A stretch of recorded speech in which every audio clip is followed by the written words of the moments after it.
नमस्कार, आप देख रहे हैं हमारी खास पेशकश। आज हम बात करेंगे अनलॉक की।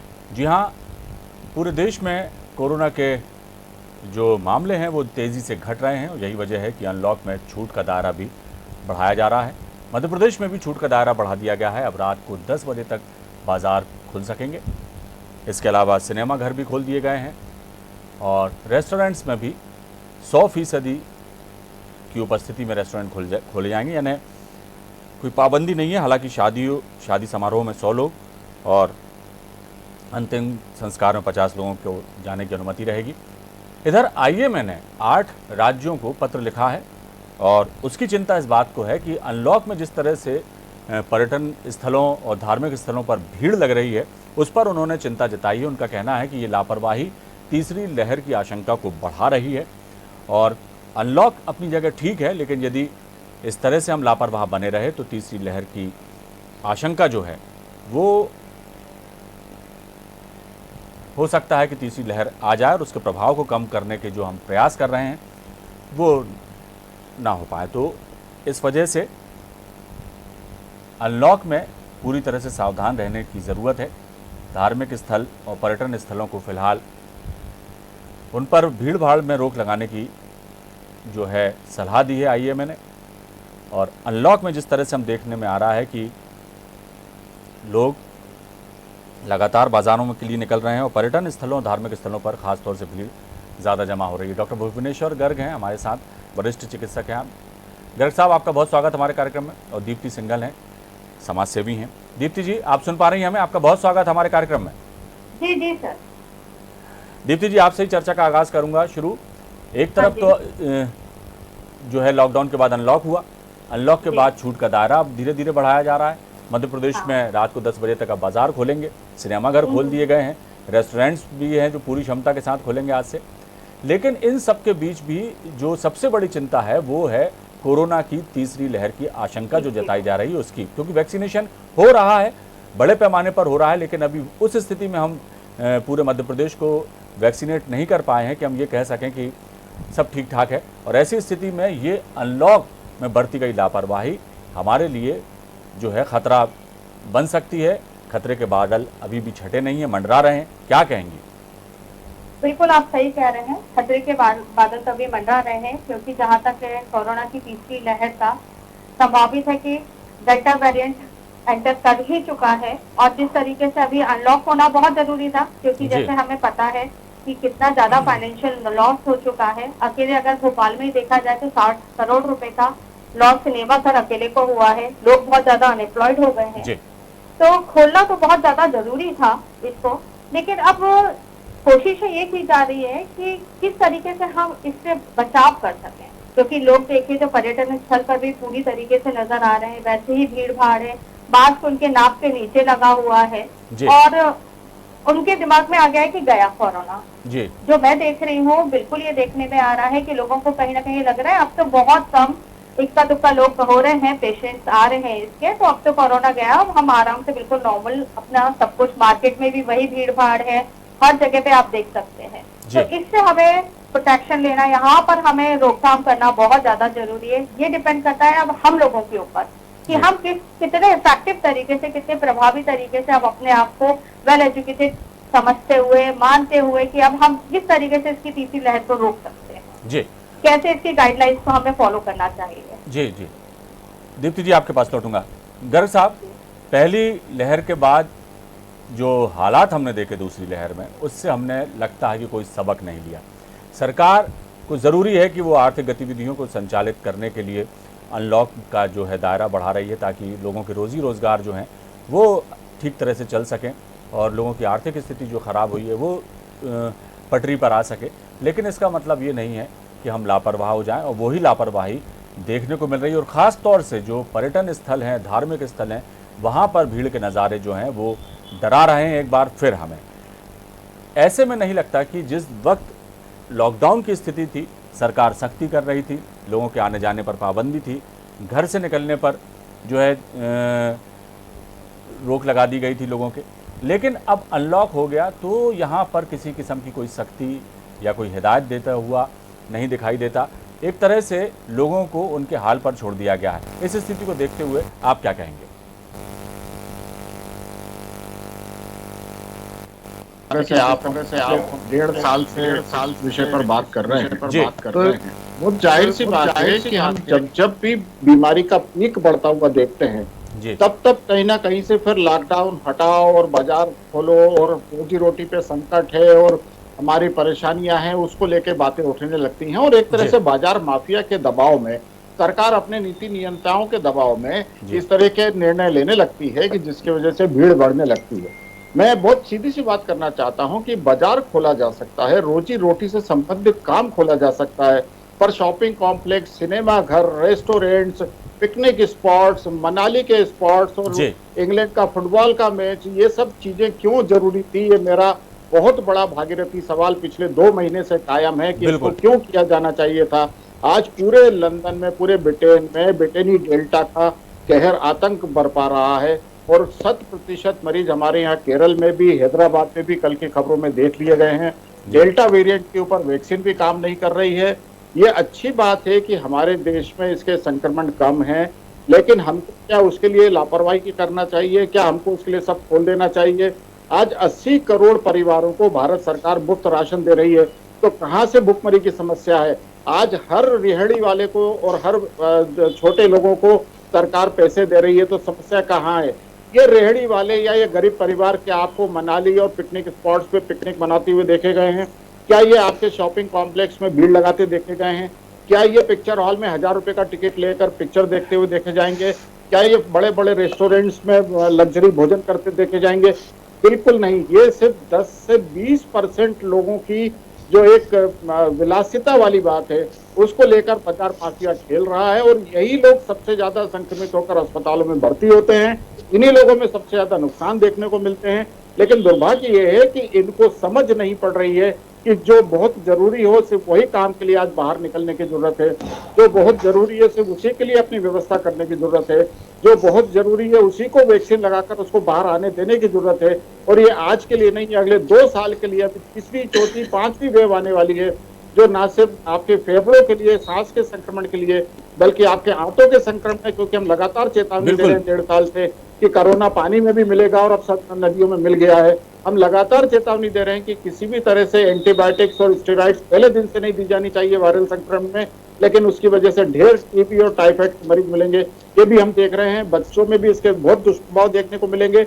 अगर हमने दवाइयां चालू की पहले दिन से, तो बच्चों को हमें संक्रमण, बीमारी, सर्दी जुकाम बुखार जो बारिश के मौसम में बहुत होता है, हमको सुरक्षित रखने की जरूरत होगी ताकि उनको पहले 5 दिन में किसी तरह का नुकसान ना मिले और उनको वो गंभीर परिणाम ना भुगतने पड़े फंगस के या दूसरे चीजों के, गैंग्रीन के, जो हम बड़ों में देख रहे हैं दवाइयों के दुष्प्रभाव से। जी गर्ग साहब, लेकिन एक बात और भी है कि मुद्दा ये नहीं है कि क्यों अनलॉक किया गया, मुद्दा ये है कि अनलॉक में बरती जाने वाली सावधानियों के बारे में लोग क्यों सजग नहीं है। और अनलॉक करना भी चाहिए था तो किसी नियम शर्तों के साथ किया जाता तो ज्यादा बेहतर होता। जी अविनाश जी, लॉकडाउन को इतना रिलैक्स क्यों किया गया है? बाजार इस तरह से क्यों खोल दिए गए? ये तो जनता सरकार की तरफ देखती है ना। बिल्कुल बिल्कुल। कि आप सारे खेल करा रहे हैं, आप सारे अपने चुनावी प्रपंच कर रहे हैं, आपकी सभाओं में ढेर भीड़ लग रही है, तो जनता कहती है कि फिर मैं क्यों कमजोर हूँ? मेरे को तो वैक्सीन भी लग गया, मुझे तो जाना चाहिए भीड़ में। तो यहाँ परेशानी ये है कि जब जो हमारे अग्रदूत हैं, हमारे नेता लोग हैं, हमारे सेलिब्रिटीज हैं, जब वही दिखते हैं भीड़ लगाते हुए, तो जनता उनके पीछे चल पड़ती है। बहुत सीधी सी बात। जी बिल्कुल सही कहा आपने। आगे बढ़ के चीजों को संभालने की जरूरत थी, लेकिन ये ऐसा होते हुए नहीं देख रहे हैं। बिल्कुल। और एक बात तो और भी है कि भीड़ तंत्र जो है वो अंधानुसरण करने में पीछे नहीं हटता, ये सर्वविदित है। और यही वजह है कि कई बार जो है इस तरह की चीज़ें खतरे का सबब बनती हैं। और ऐसा भी नहीं है कि ये बहुत लंबी बात हो। पहली लहर के बाद जब दूसरी आई तो उसने हमें किस तरह से परेशानी में डाला, उसके बाद भी लोग सबक नहीं ले रहे हैं। हमारे साथ खिलावन चंद्राकर जी हैं, वरिष्ठ पत्रकार हैं, वो हमारे साथ जुड़ गए। खिलावन जी, जिस तरह से अनलॉक हुआ, ठीक बात है कि अर्थव्यवस्था को पटरी पर लाने के लिए, लोगों के रोजी रोजगार की चिंता सरकार ने की, उसको ठीक करने के लिए ये व्यवस्थाएं ठीक है। लेकिन जिस तरह से अनलॉक किया जा रहा है तो उसी तर्ज पर एहतियात बरतने के उपाय नहीं किए जा रहे हैं। उसी तर्ज पर लोगों को समझाने की कोशिश नहीं की जा रही, लोग भी नहीं समझ रहे और सरकार भी बेफिक्र दिखाई दे रही। क्या कहेंगे चंद्राकर जी, सुन पा रहे हैं आप हमें? खिलावन जी, चलिए चंद्राकर जी से जैसे ही हमारा संपर्क होगा हम उनसे बात करेंगे। क्या कहेंगी मैम दीप्ति जी? जी, आप बिल्कुल सही कह रहे हैं कि ठीक है, अनलॉक करना जरूरी था, कर दिया गया है, लेकिन अब जिम्मेदारी सरकार की भी है और जिम्मेदारी पब्लिक की भी है। सरकार की जिम्मेदारी ये बनती है कि कुछ रूल्स एंड रेगुलेशन इतना स्ट्रिक्टली फॉलो करवाने चाहिए थे जिनका लोगों के मन पर एक डर होता। साथ में कुछ अवेयरनेस जागरूकता अभियान भी होने चाहिए, जैसे कि हम ग्रामीण इलाकों से जुड़े हुए हैं, वहाँ पे अभी तक वैक्सीनेशन ही पूरी प्रॉपर तरीके से नहीं हुए हैं। लोगों के मन में बहुत सारी भ्रांतियां हैं वैक्सीनेशन को लेकर। अगर मैं ही इतने सारे केसेस देखती हूँ, उनमें ये रहता है, लोग इतने डरे हुए हैं कि नहीं वैक्सीन करवाने से क्या होगा, उसके तो बहुत सारे साइड इफेक्ट्स होंगे, उससे कहीं हमें कोई बीमारियां ना हो जाए। तो यहाँ पर ये समझ में आ रहा है कि अभी भी प्रॉपर जागरूकता नहीं है वैक्सीनेशन को लेकर, लोग कहीं ना कहीं कतरा रहे हैं। तो हमें उस चीज के लिए हमें अपने ऑर्गेनाइजेशंस को, गवर्नमेंटल एजेंसीज को आगे आना पड़ेगा और घर घर गली गली में अपना पूरा वैक्सीनेशन का प्रोग्राम कंप्लीट करना पड़ेगा। और साथ में जो रूल्स एंड रेगुलेशंस को फॉलो करवाना पड़ेगा कि भाई जब जरूरत हो तब आप लोगों को घर से बाहर निकलना है। खोल दिए गए हैं सिनेमाघर, बाजार, सब चीजें, लेकिन ये आपकी जरूरत के मुताबिक है। अभी इंजॉयमेंट वाला टाइम नहीं है, अभी समझदारी वाला टाइम है कि आप कितने समझदार हैं, ये आपको दिखाना है। जी दीप्ति जी, आपके पास लौटूंगा। खिलावन जी, सुन पा रहे हैं आप हमें?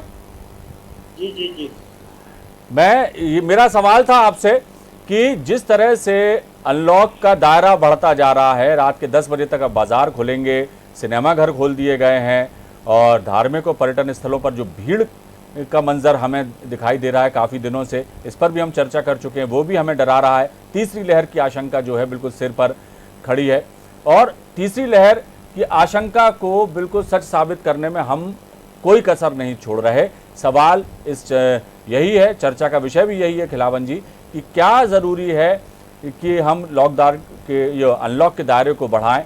ठीक बात है, लेकिन कोई सख्ती, कोई नियम, कोई कायदे, सब कुछ ज़बानी हो रहा है, पालन करते लोग दिखाई नहीं दे रहे। ना लोगों में जागरूकता है, ना सरकार को बहुत ज़्यादा फिक्र है, ये दिखाई दे रहा है। क्या कहेंगे आप?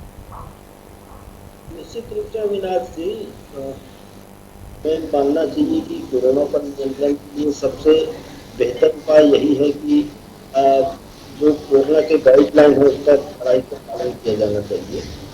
वैक्सीनेशन भी जरूरी है, लेकिन मुझे लगता है कि आर्थिक गतिविधियों को चालू करने के नाम पर जिस तरह से छूट लगातार दी जा रही है वो सरकार को नहीं दी जानी चाहिए।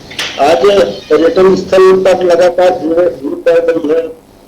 बाजारों में आपने देखा होगा जब 8 बजे तक दुकान चालू की गई थी तो भी भीड़ थी और उस पर नियंत्रण करने का कोई उपाय नहीं किया गया। जब 9 बजे तक दुकान बाजार चालू की गई तो और भीड़ बढ़ी, लेकिन वहां भी नियंत्रण के उपाय नहीं किया। आज 10 बजे तक का कर दिया गया है, सीमा बढ़ा दी गई है रात तक। तो मुझे लगता है सरकार को सिर्फ सीमा बढ़ाने से या लॉकडाउन में लगातार छूट देकर अनलॉक करने से काम नहीं बनेगा। मुझे लगता है यदि ऐसा करना चाहिए तो बहुत कड़ाई से इन नियमों का पालन करना चाहिए। और मैं भुवनेश्वर जी की इस बात से सहमत हूँ कि सिनेमा को चालू करने का कोई तात्पर्य मुझे दिखाई नहीं देता कि हालांकि गाइडलाइन का पालन करने को उनको कहा गया है, लेकिन मुझे कौन देखेगा, कौन मार्केटिंग करता है, कौन जाके देखता है वहाँ की क्या हो रहा है क्या नहीं हो रहा है। तो मुझे लगता है भीड़ भाड़ वाले सारे के सारे विवाहों का आज स्थिति देख लीजिए, विवाह समारोह हो रहे हैं, रिसेप्शन हो रहे हैं जगह जगह। और जो पहले जो एक पक्ष से 25 लोगों का नियम था, दोनों पक्षों से 50 लोगों का नियम था, देकर 100 कर दिया गया। लेकिन आज भी कई विवाह समारोह ऐसे हो रहे हैं जहाँ 500 हजार लोगों की भीड़ लग रही है। कोई रोकने वाला नहीं है, कोई टोकने वाला नहीं, कोई देखने वाला नहीं है। हाँ, सड़क पर मास्क लगाकर किसी कारण से कोई आदमी नहीं निकला तो उस पर जुर्माना करने, उसको तरह तरह के बंदिश लग। जी बिल्कुल सही कहा आपने चंद्राकर जी। सरकार बंदिशें लगाएगी, जोर जबरदस्ती करेगी, लेकिन जो जागरूकता फैलाना चाहिए कोरोना को लेकर के, सावधानी को लेकर के, वो नहीं कर चलिए, मुझे लगता है बिल्कुल। कि तीसरी लहर को हम खुद आमंत्रित कर रहे हैं, बिल्कुल यही सवाल बिल्कुल यक्ष प्रश्न बना हुआ है कि आखिर क्यों हम क्यों नहीं समझ रहे इस बात को, जबकि इतना सब कुछ झेल चुके हैं, इतना दर्द झेला है हमारे देश ने, हमारे प्रदेश ने।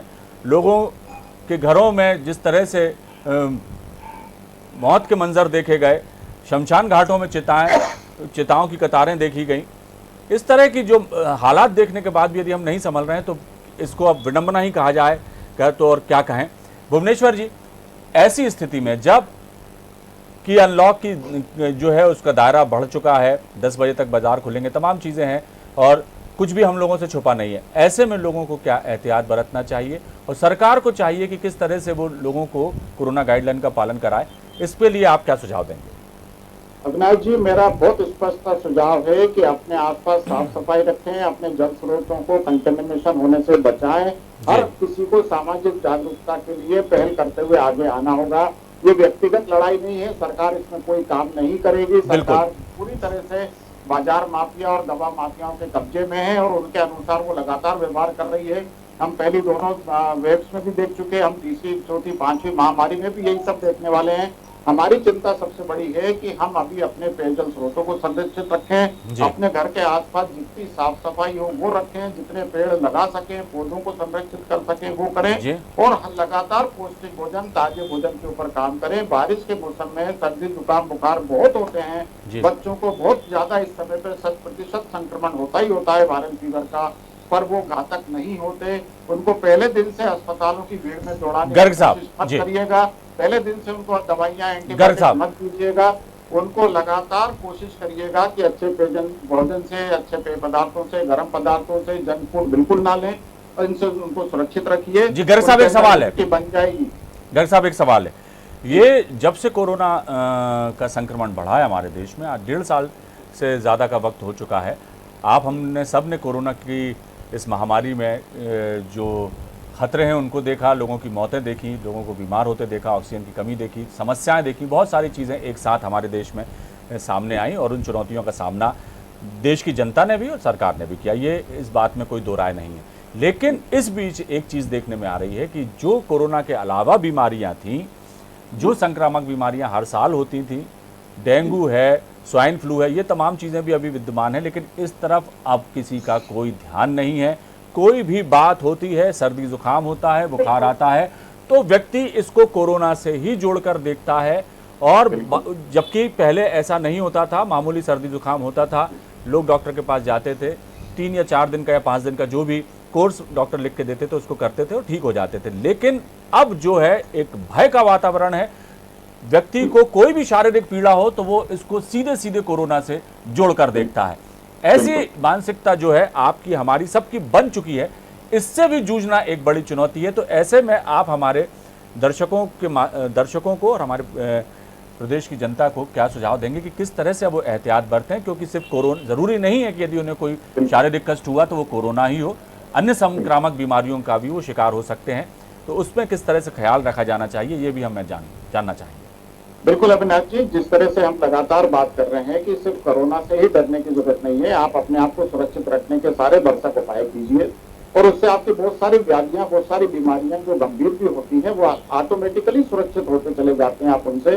अगर आप अच्छे से धूप में व्यायाम करेंगे, लगातार गर्म पेय पदार्थ का सेवन करते रहेंगे, ताजा पौष्टिक भोजन लेते रहेंगे, अपने घर के आसपास साफ सफाई रखेंगे, तो निसंदेह आप बहुत सारी बीमारियों से बचे रहेंगे। यहाँ ये कहने की जरूरत है कि जिन लोगों को कोई स्थायी बीमारियां हैं, जैसे डायबिटीज, ब्लड प्रेशर या गुर्दे की बीमारियां या कोई भी ऐसी चीज, तो उनको अपने डॉक्टर के संपर्क में रहना चाहिए और उससे लगातार बात करते हुए अपना उपचार करते रहना चाहिए। उसके लिए जैसे पिछले 1.5 साल में हमने देख लिया कि किसी को भी जब कोविड के नाम पर अस्पताल बंद हो गए थे सारे, तो नॉन कोविड मरीज कहाँ थे? यही तो हमारा सवाल है कि 50-50, 60 लाख मौतें जो चेस्ट इन्फेक्शन, न्यूमोनिया से होती थी, तो मात्र 4 लाख मौतें पिछले 1 साल में हमारे देश में हुई हैं। तो कहीं ना कहीं सुधार तो हुआ जब हमने सावधानियां बरती, जब हमने सोशल डिस्टेंसिंग का पालन किया, जब हमने साफ सफाई। हाँ, तो सिर्फ कोरोना से नहीं, बहुत सारी चीजों से भी हम दूर रहे और बहुत सारी चीजों से भी हम बचे। गर्ग साहब, आपके पास लौटूंगा। दीप्ति जी, एक बात मैं आपसे जानना चाहूंगा कि क्या जरूरी नहीं है, क्योंकि ये डॉक्टर गर्ग साहब पहले भी बोल चुके हैं और हम सब जानते हैं कि कोरोना अभी एकदम से जाने वाला नहीं है। अभी कई और साल हो सकता है कि हमें वैक्सीनेशन पूरा यदि 100% हो गया उसके बाद भी हमें इसका दंश हमें झेलना पड़े। तो बहुत सारी चीज़ें हमें दैनिक जीवन में भी बदलना पड़ेंगी, हमारी दिनचर्या में बहुत सारी चीज़ों को शामिल करना पड़ेगा, बहुत सारी चीज़ों को हमें अपनी दिनचर्या से निकालना पड़ेगा। तो इसके लिए भी जैसे पानी बचाओ के लिए या जल संरक्षण के लिए बहुत सारे जागरूकता कार्यक्रम आज से नहीं कई सालों से चल रहे हैं। बिजली बचाने की बात होती है, उसके लिए तरह तरह के कैंपेन चलाए जाते हैं और भी तरह तरह की जो चीज़ें हैं उनको लेकर लगातार सरकारें प्रयास करती हैं, प्रचार प्रसार के माध्यम से लोगों को जागरूक करने का काम करती हैं। लेकिन अब एक नई जो ये चीज़ कोरोना आई है, इससे बचने, इससे सुरक्षित रहने के उपाय, वैक्सीनेशन को लेकर और जो चीज़ें अब हमें दिनचर्या में शामिल करना है या दिनचर्या से हटाना है, हमें अपनी आदत में जो चीज़ें लानी है, जो चीज़ें अपनी आदत से हटानी है, इनके लिए भी कैंपेन ज़रूरी हो जाता है कि चलाया जाए। तो ऐसी वो क्या चीज़ें हैं दीप्ति जी जिनको चिन्हित करके कैंपेन चलाए जाएं, सरकारें भी कोशिश करें, समाज सेवी संगठन भी आगे आएँ, तो आपको क्या लगता है कि इस दिशा में काम किया जाना चाहिए? जी जी बिल्कुल किया जाना चाहिए। जैसा कि हम लोग शुरू से बोलते आ रहे हैं, prevention is better than cure.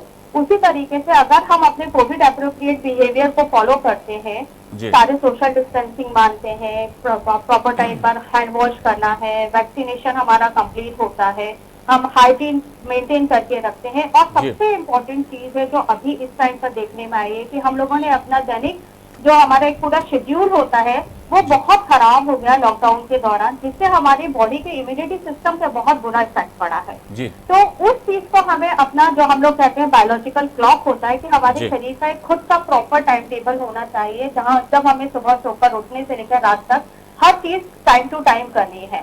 तो उसी तरीके से दीप्ति जी मेरा सवाल ये था कि क्या इस तरह के जागरूकता अभियान अब चलाने की आवश्यकता नहीं महसूस हो रही कि जरूर समाज सेवी संगठनों को आगे आके लोगों को बताना चाहिए कि भाई कि हम किस तरह का आचार व्यवहार अब रखें और किस तरह से अपने आप को अपना बिहेवियर चेंज करके अब हमें किस तरह से अपनी बॉडी के इम्यूनिटी सिस्टम पे काम करना है, ये सब चीजें अब आगे लाना, अवेयरनेस प्रोग्राम चलाना बहुत ज्यादा जरूरी हो गया है। इनके बिना तो अब कोविड की तीसरी लहर से बचा नहीं जा सकता। चलिए दीप्ति जी बहुत शुक्रिया। चंद्राकर जी अंतिम प्रतिक्रिया आपकी लेना चाहूँगा, समय समाप्त हो रहा है चर्चा का, इसलिए मैं चाहूँगा कि संक्षेप में आप जवाब दें कि जो अब माहौल अब देश में बन गया है और अभी काफ़ी दिनों तक अब ये स्थायी रहने वाला है, ऐसी स्थिति में सरकारों को क्या करना चाहिए, स्वयंसेवी संगठन किस तरह से अपनी भूमिका निभाएं और एक आम जनता भी इसमें किस तरह से अपनी सहभागिता सुनिश्चित करे, क्योंकि अब बहुत एहतियात बरतते हुए हमें अपने जीवन को इसके साथ ही आगे बढ़ाना है। कोरोना को विद्यमान रहते ही तो हमें बहुत कुछ बदलना पड़ेगा, अपनी आदतों को भी और लोगों को भी अब थोड़ा सा सचेत रहने की ज़रूरत है। बाकी चीज़ें तो अपनी जगह हैं, सरकारें कोशिश कर रही हैं, लेकिन हमें भी बहुत कुछ बदलना पड़ेगा अपने जीवन में। क्या कहेंगे आप?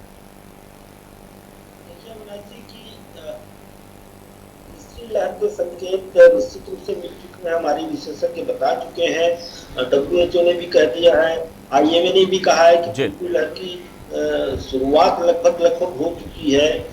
डेल्टा वेरिएंट 104 से 120 देशों तक पहुंच चुकी है और तीसरी लहर में ये वेरिएंट सबसे ज्यादा खतरनाक है। हमारे इंडिया में भी 5 ऐसे राज्य हैं जहां पिछले कुछ दिनों से लगातार वृद्धि हो रही है कोरोना के केसेस में। तो मुझे लगता है कि तीसरी लहर की शुरुआत हो चुकी है और इससे बचने का सबसे बेहतर उपाय, सबसे ज्यादा बेहतर उपाय खुद हम अपने आप को सुरक्षित रखें, ये है।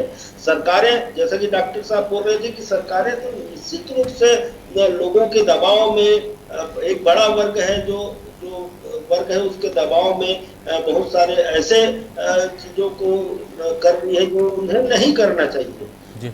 टीकाकरण को लेकर भी सरकार गंभीर है, लेकिन टीकाकरण के लिए पर्याप्त वैक्सीन भी की उपलब्धता सुनिश्चित नहीं हो पा रही है। तो मुझे लगता है कि हमें खुद अवेयरनेस रखना चाहिए, हमें खुद उन सावधानियों का पालन करना चाहिए जिससे हम तीसरी लहर को आने से रोक सके। बिल्कुल जरूरी, हम अपने आप को सुरक्षित और अपने परिवार को सुरक्षित रख सके, ऐसा उपाय हमें करना चाहिए। और सरकार के भरोसे सब कुछ हमें खुद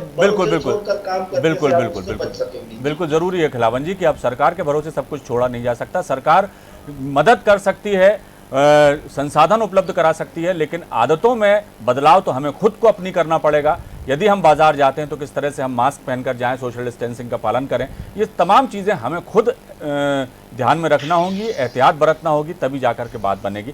डॉक्टर साहब, आपका बहुत शुक्रिया हमसे चर्चा के लिए और इतने कीमती सुझाव आपने दिए। निश्चित तौर पर ये बड़े लाभकारी होंगे हमारे दर्शकों के लिए भी और प्रदेश की जनता के लिए भी। खिलावन जी, आपने भी जो चिंता जाहिर की वो भी बहुत लाजमी है और निश्चित तौर पर हम समझेंगे कि लोग अपनी इस बात को गंभीरता से समझेंगे। और दीप्ति जी, आपका भी बहुत शुक्रिया, आप हमारे साथ चर्चा में जुड़ी। तो अनलॉक में रहें सावधान, क्योंकि कोरोना अभी गया नहीं है, कोरोना अभी भी हमें डरा रहा है और ज़्यादा डरा सकता है यदि हमने लापरवाही बरती तो सुरक्षित रहें, कोरोना गाइडलाइंस का पालन करें, खुद भी पालन करें और दूसरों को भी इसकी सलाह दें। फिलहाल दीजिए इजाज़त, बने रहिए आप हमारे साथ। खबरों का सिलसिला लगातार जारी है। नमस्कार।